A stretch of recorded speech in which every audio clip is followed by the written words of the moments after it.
오늘 하나님 말씀 보도록 하겠습니다. 오늘 하나님 말씀은 사도행전 3장 9절부터 16절까지입니다. 사도행전 3장 9절부터 16절 앞에 화면도 보시고 또 가지고 계신 성경 보시고 함께 읽겠습니다. 시작. 모든 백성이 그 걷는 것과 하나님을 찬송함을 보고 그가 본래 성전 미문에 앉아 구걸하던 사람인 줄 알고 그에게 일어난 일로 인하여 심히 놀랍게 여기며 놀라니라. 나은 사람이 베드로와 요한을 붙잡으니 모든 백성이 크게 놀라며 달려나아가 솔로몬의 행각이라 불리우는 행각에 모이거늘 베드로가 이것을 보고 백성에게 말하되 이스라엘 사람들아 이 일을 왜 놀랍게 여기느냐. 우리 개인의 권능과 경건으로 이 사람을 걷게 한 것처럼 왜 우리를 주목하느냐. 아브라함과 이삭과 야곱의 하나님 곧 우리 조상의 하나님이 그의 종 예수를 영화롭게 하셨느니라. 너희가 그를 넘겨주고 빌라도가 놓아주기로 결의한 것을 너희가 그 앞에서 거부하였으니 너희가 거룩하고 의로운 일을 거부하고 도리어 살인한 사람을 놓아주기를 구하여 생명의 주를 죽였도다. 그러나 하나님이 죽은 자 가운데서 그를 살리셨으니 우리가 이 일의 증인이라. 그 이름을 믿었으므로 그 이름이 너희가 보고 아는 이 사람을 성하게 하였나니 예수로 말미암아 난 믿음이 너희 모든 사람 앞에서 이같이 완전히 낫게 하였느니라. 아멘. 여러분 오늘 어떻습니까? 네, 오늘도 좋습니다. 불과 한 주 사이인 것 같은데 아침 기온이 뚝 떨어졌습니다. 기온이 떨어져서 그런지 아니면 기분 탓인지 모르겠는데 가을이 성큼 다가온 느낌입니다. 가을이 되면 살찌는 동물이 있습니다. 천고, 마비.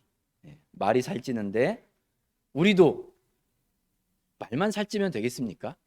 우리도 좀 쪄야 되겠는데 개인적으로 제 육체의 살보다는 우리의 영혼이 하나님의 풍성한 은혜로 그 아름다운 이 계절을 맞이하는 여러분 다 되시길 축복합니다. 백문이 불여일견이다. 100번 듣는 것보다 한 번 보는 게 낫다. 이런 뜻입니다. 영어도 있습니다. Seeing is believing. 보는 것이 믿는 것이다. 보는 것이 중요합니다. 보는 것이 도움이 됩니다. 잘 보기 위해서 안경을 쓰고 노안이 오면 돋보기를 쓰고 그 중간 지점의 사람들은 다초점 렌즈를 씁니다. 왜요? 잘 보기 위해서 그렇습니다. 보는 것이 그만큼 중요하기 때문입니다.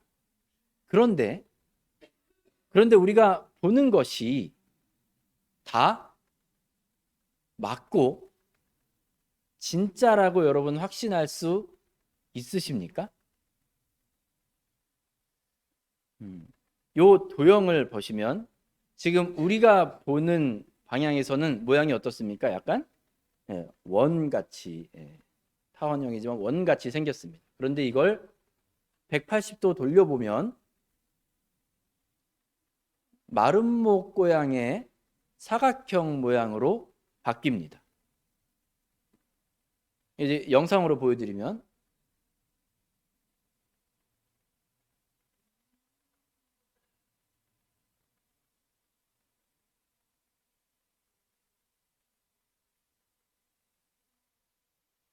속임수가 아닙니다.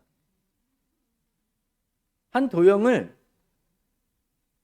이쪽에서 바라보는 것과 건너편에서 바라보는 게 다른 겁니다. 내가 보는 것과 건너편의 사람이 같은 물건을 보는데 다르게 보인다는 거죠. 다음 것도 한번 보시기 바랍니다. 이 꽃 좀 봐. 어머, 이 꽃에서 날 닮은 향기가 나네. 이렇게 있으니까 누가 꽃인지 모르겠지. 자기 그러지 말고 이리 와서 사진 좀 찍어봐. 응? 자기 얼른. 어쩔 수 없이 다가가는 조연출. 그런데 뒤로 가자 키가 커진다. 저기 뭘 먹고 그렇게 갑자기 커진 거야? 제가 커졌다고요? 그러지 말고 이리 와봐. 사모님 곁으로 가니 다시 작아지는 키. 이상하다. 내가 저기 한번 가봐야겠어. 수상함을 느낀 사모님이 이동하자 아니 커졌다? 아, 너무 무서워요. 안 그래도 얼굴 더 큰데 몸도 더 커졌네. 마치 킹콩 같은 사모님. 이게 웬일이요? 같은 사람인데 바닥이 낮은 데 서 있느냐 높은 데 서 있느냐에 따라서 다르게 보입니다. 낮은 곳에 있으면 작게 보이고 바닥이 높은 곳으로 올라가면 커 보인다는 거죠. 이걸 가리켜서 착시현상이라고 부릅니다. 이 첫 번째 보셨던 이 도형은 이 원래 이런 도형인데요. 3D 프린터로 제작한 거라고 합니다. 이게 2016년에 세계 착시 경연대회가 있대요. 거기서 2등을 한 제품이랍니다. 그러니까 이게 이쪽에서 볼 때는 사각형 같은데 저쪽에서 보면 원이 되는. 1등은 그럼 뭘까? 더 놀라운 것이지 않을까 하고 좀 찾아봤는데 도저히 찾을 수가 없었습니다. 여러분, 착시 현상은 지금 제가 보여드린 몇 개만 있는 게 아닙니다. 굉장히 많이 있습니다. 이 착시 현상이 생기는 이유는 우리 뇌가 해석하는 과정 가운데 오류를 범하기 때문입니다. 우리가 본다고 하는 것은 과학적으로는 우리 뇌가 눈을 통해서 받아들인 정보를 빠른 시간 내에 아주 이 제한된 정보를 해석하는 과정이 우리가 보는 겁니다. 그런데 우리 뇌라는 것이 재밌는 게 해석하는 걸 모두 똑같은 조건으로 객관적으로만 보는 것이 아니라 과거의 경험을 바탕으로 해석하려고 하고 또 익숙한 방식으로 해석을 하려고 하는 경향이 우리 뇌에 있답니다. 그러한 과정 속에서 생기는 오류가 바로 착시 현상입니다. 그러니까 그렇기 때문에 분명히 멀쩡한 내 두 눈으로 봤는데 색깔이나 크기나 모양이 실제와 다르게 보이고 이렇게 볼 때 저렇게 볼 때가 다른 경우가 생기는 겁니다. 보는 것이 믿는 것이라고 말해왔는데 듣고 배우는 것보다 한 번 보는 게 훨씬 낫다고 생각해 왔는데 착시현상은 그 반대의 경우를 이야기하고 있습니다. 그러니까 우리 눈으로 봤다고 해서 항상 옳다고 말할 수 없고 보이는 것이 전부가 아닐 수 있다는 말입니다. 오늘 사도행전 3장 11절 보시면 솔로몬의 행각에 많은 사람들이 모입니다. 이제 참고 삼아 그러면 보여드리는데요. 행각이라는 것은 기둥과 지붕은 있는데 벽이 없는 복도를 말합니다. 솔로몬 시대에 지어졌던 행각이다. 그래서 솔로몬의 행각이라고 이름 붙였는데 저곳은 이방인들도 그렇고 유대인들도 그렇고 모두가 모일 수 있는 곳이었고 그곳에서 가르침을 받거나 또는 토론을 하는 그런 장소로 많이 사용되었습니다.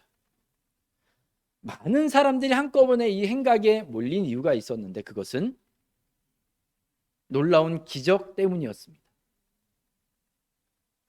늘 그곳에 앉아 있었던 나면서부터 걷지 못하게 되었던 이 장애를 가지고 있던 사람이 일어난 겁니다. 어떤 사람이 미친 듯이 성전 여기서부터 저기까지 뛰어다니는 거예요. 뭐 하는 사람인가 봤더니 낯이 왠지 이거요. 어디서 많이 봤는데 그 사람이 누굽니까? 네, 안진뱅이.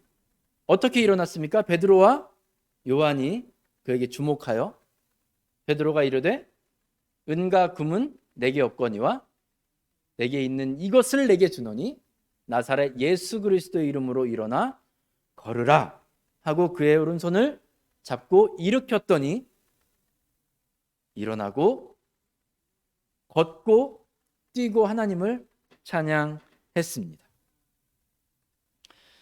누가 이 일을 행했는가? 사람들이 막 찾았겠죠? 발각되었습니다. 베드로와 요한이 그 주인공이랍니다. 사람들이 이제 다 알고 있었기 때문에 이 놀라운 일을 보고 사람들이 베드로와 요한 주위에 모여듭니다. 베드로가 사람들에게 말합니다. 이스라엘 사람들아, 이 일을 왜 놀랍게 여기느냐? 우리 개인의 권능과 경건으로 이 사람을 걷게 한 것처럼 왜 우리를 주목하느냐?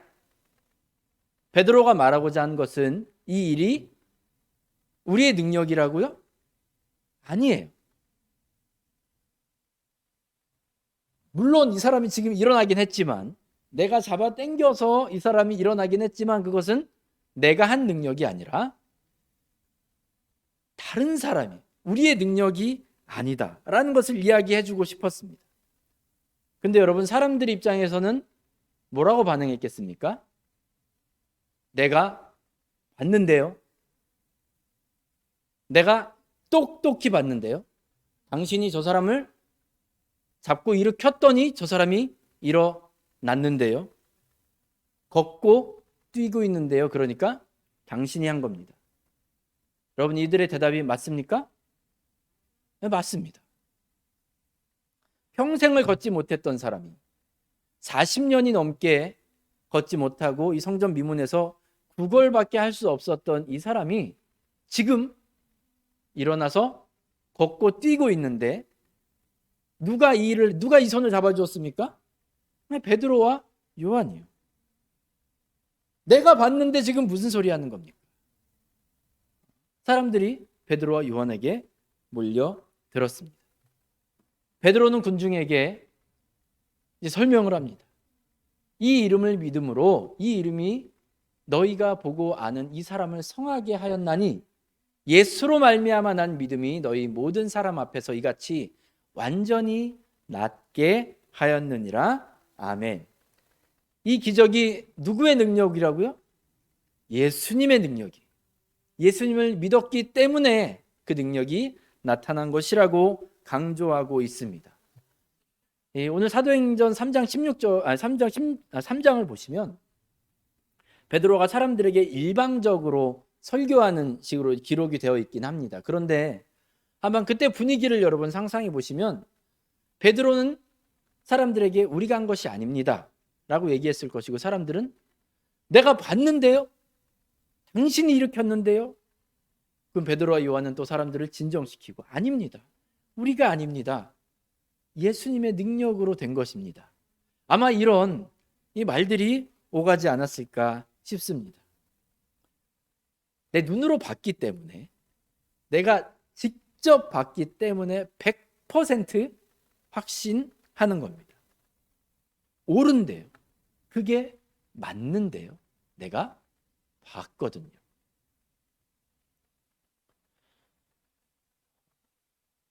우리가 착시 현상에서도 보았듯이 분명히 봤는데 내가 착각하는 경우가 있다는 것을 여러분 우리는 인정해야 합니다. 우린 삶 속에서 당연하게 이렇게 얘기해요. 내가 봤으니까 맞고 내가 느꼈으니까 틀림없다 라는 말을 참 당연하게 합니다. 어느 정도의 이 착시 현상 수준의 착각이라면 그렇게 큰 문제가 안 될 수도 있겠지만, 내가 가지고 있는 감각이나 감정을 너무나 신뢰한 나머지 우리는 때로 잘못된 결정을 내리기도 합니다. 내가 봤으니까 맞고 내 감정이 옳고 확실하다는 그 전제가 때로 우리를 위험한 방향으로 이끌어 갑니다. 물론 여자분들의 직감은 참 놀랍습니다. 하나님이 어떻게 이렇게 창조하셨는지. 여자분들의 직감은 보통 느낌과는 조금 다른 것 같습니다. 아무리 그렇다고 해도 여전히 보고 듣고 느끼는 것에 따라서 결론을 내리고 행동으로 옮기다 보면 때로 하나님께서 원하시는 정반대의 방향으로 가기도 합니다. 분당 우리 교회를 섬기고 계시는 이찬수 목사님 설교를 한번 듣다가 이런 말씀이 참 와닿았습니다. 잘못된 상황 때문에 망하는 사람은 없으나 잘못된 대응으로 망하는 사람은 많다. 정말 그렇지 않나 싶더라고요. 이게 마음에 울림이 참 있었습니다. 대표적인 예가 창세기 4장에 나오는데 가인과 아벨의 제사 장면입니다. 가인과 아벨이 하나님께 제물을 드리는데 가인은 한 해 농사지은 소산물을 하나님 앞에 제물로 드렸고 아벨은 첫 양의 새끼와 기름을 하나님께 제물로 드렸습니다. 하나님이 누구의 제물을 받으셨습니까? 아벨의 제물이라고 우리는 다 알고 있습니다. 그런데 성경을 조금 더 자세히 보시면 창세기 4장 4절과 5절 보시면 여호와께서 아벨과 그의 제물은 받으셨으나 가인과 그의 제물은 받지 아니하신지라 했습니다. 그러니까 하나님이 아벨의 제물만 받은 것이 아니라 아벨과 그의 제물도 받으셨고 가인의 제물만 안 받으신 것이 아니라 가인과 그의 제물을 받지 않으셨다는 겁니다. 그러니까 하나님께서 관심을 가지고 계시는 건 제물이 무엇이냐, 이게 고기냐 아니냐, 어떤 방법으로 하나님께 드렸냐 라는 그런 차원을 떠나서 그 예물을 바치는 그 사람의 삶의 모습이 어떠한가, 이 부분도 하나님께는 굉장히 중요한 요소라는 겁니다. 그래서 7절 보시면 하나님이 가인에게 이렇게 말씀하세요. 내가 선을 행하면 어찌 낯을 들지 못하겠느냐. 영어 성경에 보면 네가 옳은 일을 행했다면 네가 드린 그 제물과 너 자신이 받아들여지지 않았겠느냐라고 하나님이 물어보시는 겁니다. 호세아 6장 6절도 보시면 하나님께서 제물을 받으시는 기준이 나오는데 하나님이 정말 원하시는 것은 제사 그 자체가 아니고 제물 그 자체가 아님을 알 수 있습니다. 나는 인애를 원하고 하나님을 아는 것을 원하노라. 그러니까 제물 때문에 가인의 제사가 받아들여지지 않은 것이 아니라는 거죠. 하나님은 가인이 선을 행하지 않은 삶 때문에 너의 예배를 받지 않았다라고 말씀을 하신 겁니다. 하나님이 이렇게 말씀하셨을 때 가인은 그의 삶을 돌아보았어야 됩니다. 그리고 내가 하나님의 길에서 벗어난 부분이 있다면 돌이키고 다시 선을 행함으로 하나님께서 받으시기 합당한 예배자로 변화되었어야 했는데 그런 것들은 전혀 깨닫지 못했습니다. 가인이 눈으로 보고 확인한 것은 무엇입니까? 하나님이 자기의 제물을 받지 않고 내 동생의 제물만 받은 겁니다. 기분이 좋았겠습니까? 자존심이 상하고 동생이 밉고. 그래서 5절 마지막 보세요. 가인이 몹시 분하여 안색이 변하니 했습니다. 그리고 이 분노를 통해서 어떠한 행동으로 나아가는지 보십시오. 8절인데요. 가인이 그의 아우 아벨에게 말하고 그들이 들에 있을 때에 가인이 그의 아우 아벨을 쳐 죽이니라. 가인은 자기 눈앞에 펼쳐진 상황을 보고 그 상황을 해석했습니다. 왜 하나님이 내 예배를, 내 제물을 받지 않았을까? 여기까지는 좋은데 거기에서 해석에 오류가 생기는 거예요. 아벨 때문에 하나님이 내 제물을 받지 않으셨으니 아벨이 없어지면 되는 거였습니다. 그래서 그 잘못된 착각으로 인하여 내려진 결론이 아벨을 죽이는 것이었습니다. 아벨 때문이기 때문에 자기가 아벨을 향하여 일어난 그 분노와 이 증오가 옳다고 판단한 겁니다. 그것이 정당한 것이라고 여겼던 거예요. 하나님이 이 비극적인 인류 최초의 살인 전에 가인에게 분명히 경고하셨습니다. 4장 7절 후반부인데요. 선을 행하지 아니하면 죄가 문에 엎드려 있느니라. 죄가 너를 원하나 너는 죄를 다스릴지니라.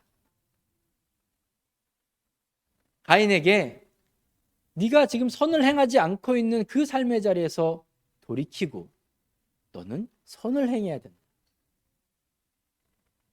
그리고 네 안에 지금 들끓어오르고 있는 그 분노를 다스려야 한다라고 말씀하신 거예요. 여러분 보십시오. 가인이 예배에 실패했다고 해서 가인이 심판을 받았습니까? 하나님이 그의 제물을 받지 않았다고 해서 가인의 삶이 망가졌습니까? 그 상황이 가인의 삶을 망친 게 아니에요. 그저 돌아와서 하나님이 기뻐하시는 삶을 살고 선을 행하고 하나님께서 찾으시는 예배자로 변화되면 되는 건데, 문제는 그 상황 속에서 가인은 잘못된 해석과 잘못된 대응으로 일관했다는 것입니다. 자기가 보고 경험했던 그 좌절감, 동생을 향한 질투와 분노가 정당하다고 해석했습니다. 화낼만 하다.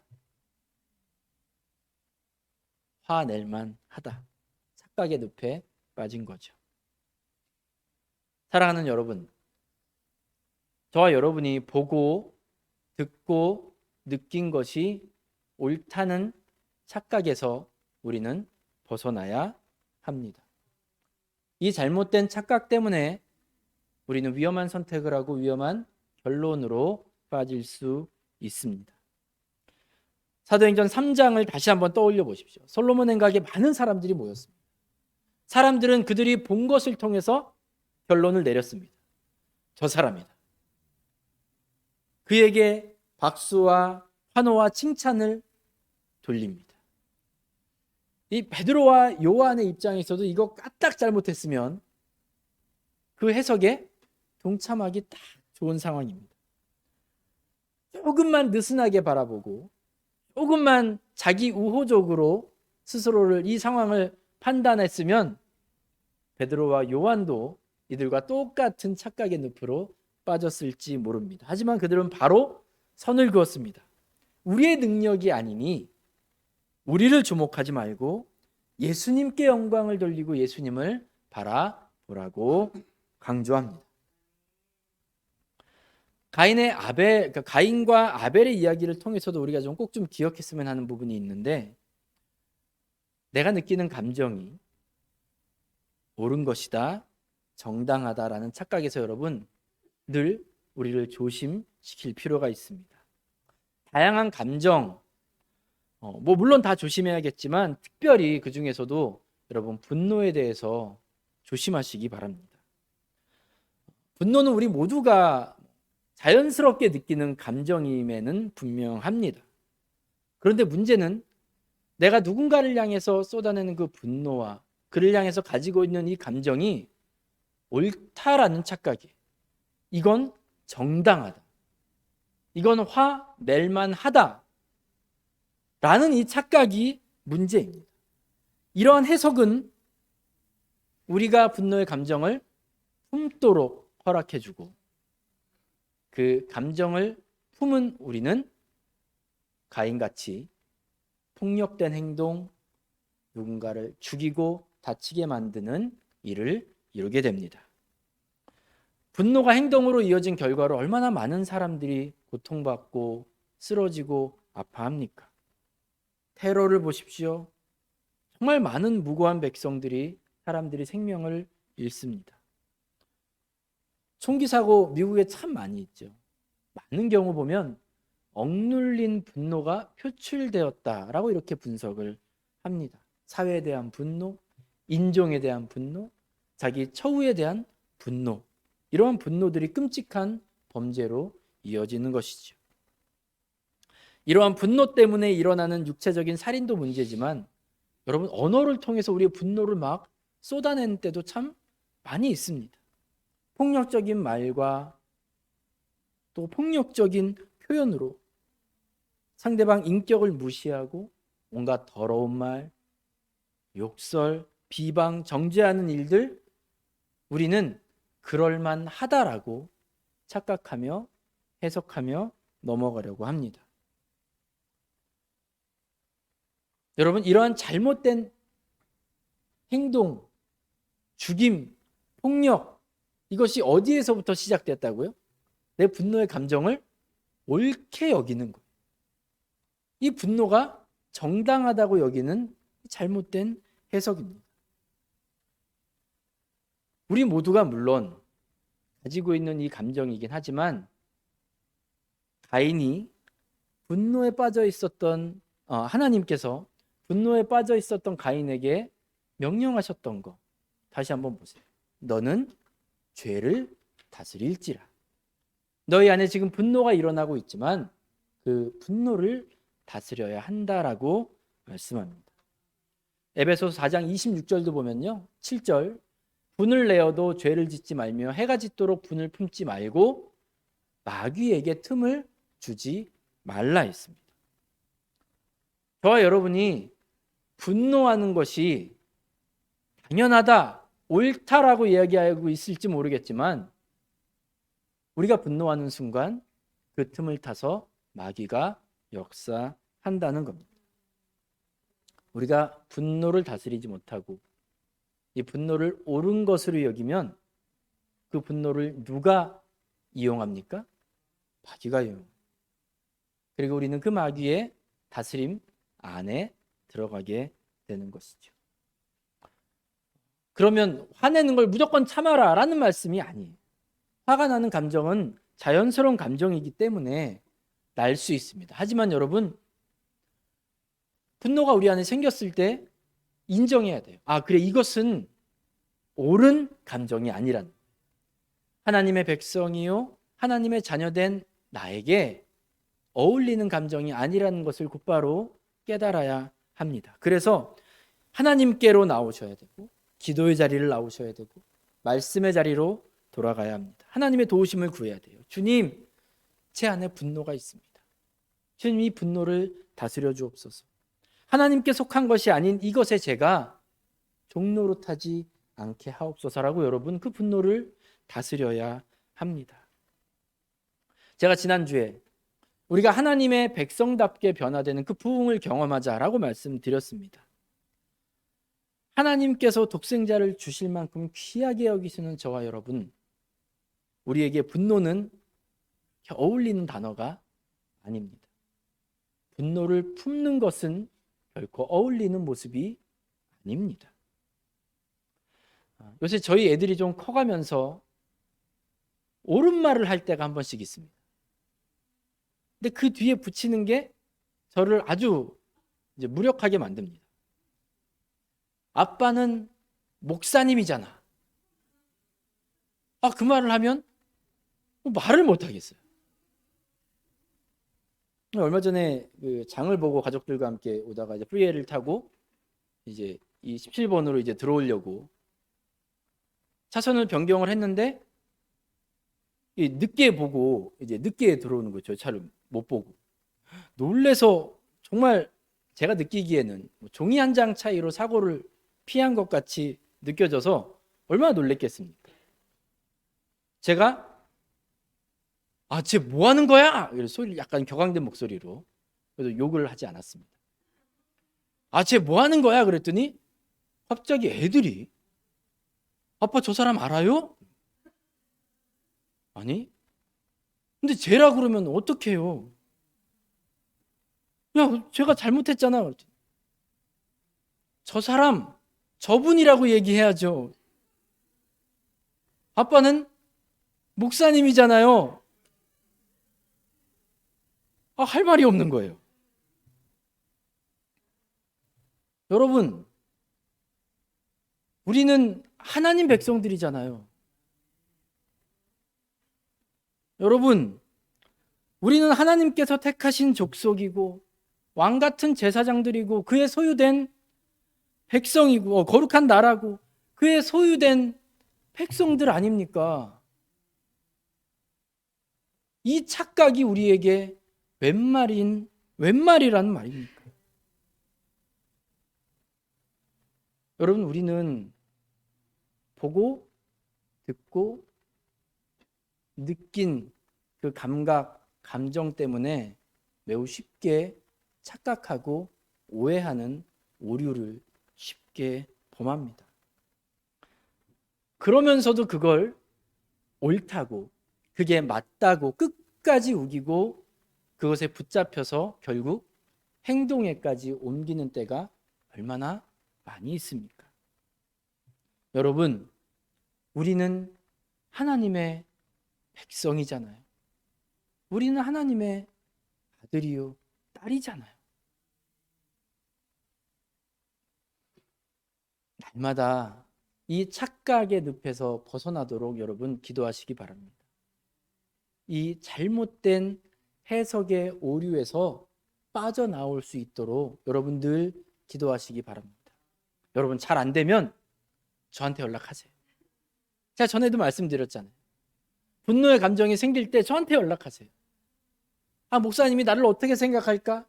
뭘 어떻게 생각합니까? 우리는 하나님의 아들이잖아요. 하나님의 딸이잖아요. 정말 중요한 건 우리가 그 착각의 늪에서 벗어나는 것입니다. 그 감정에서, 그 해석에서 머물러 있는 것, 그게 아니에요. 우리 모두가 하나님의 백성답게 착각에서 벗어나고 하나님의 길로, 하나님의 방법으로 행할 수 있는 주의 백성들 다 되시길 주님의 이름으로 축복합니다. 이제 기도하겠습니다.